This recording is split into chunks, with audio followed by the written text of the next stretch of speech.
కశ్మీర్లో పహల్గామ్ ఉగ్రదాడి తర్వాత భారత్ పాకిస్తాన్ మధ్య సంబంధాలు గతంలో ఎన్నడూ లేనంత దారుణంగా క్షీణించాయి. ఇప్పుడు ఇరు దేశాల మధ్య పచ్చగడ్డి వేస్తే భగ్గుమనే సిచ్యువేషన్స్. అయినా అంతర్జాతీయ క్రికెట్ నిబంధనల ప్రకారం పాకిస్తాన్తో మన భారత్ ఆసియా కప్ మ్యాచ్లాడుతోంది. ఇలాంటి టైంలో భారత్ పాకిస్తాన్ మధ్య శాంతి నెలకొనడంపై అంతర్జాతీయంగా చర్చ నడుస్తోంది. సో పాకిస్తాన్ ప్రధాని షెహబాజ్ షరీఫ్ దీనిపై స్పందించారు. భారత్ పాక్ మధ్య శాంతి నెలకొనాలి అంటే ఏం జరగాలో పొరుగు దేశ ప్రధాని షెహబాజ్ షరీఫ్ వెల్లడించారు. భారత్తో ద్వైపాక్షిక సంబంధాలు సాధారణ స్థితికి తీసుకురావాలని ఆయన పిలుపునిచ్చారు.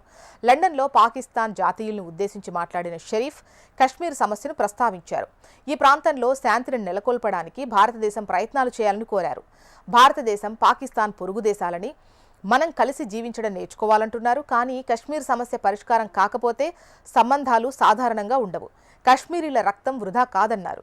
కశ్మీర్ సమస్యను పరిష్కరించకుండా భారతదేశం పాకిస్తాన్ సంబంధాలు ఏర్పడతాయని ఎవరైనా నమ్మితే వారు మూర్ఖులే అవుతారు అని చెప్పేసి ఆయన అంటున్నారు. అలాగే కశ్మీర్ సమస్యను గాజా యుద్ధాన్ని ఆయన పోల్చారు.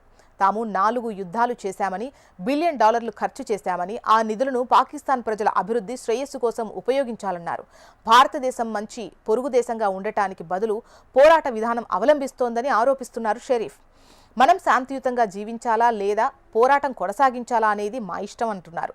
మనం ఒకరినొకరు ప్రేమించుకోవడం, గౌరవించుకోవడం ద్వారా జీవించాలి అనేది తమ కోరిక అంటున్నారు.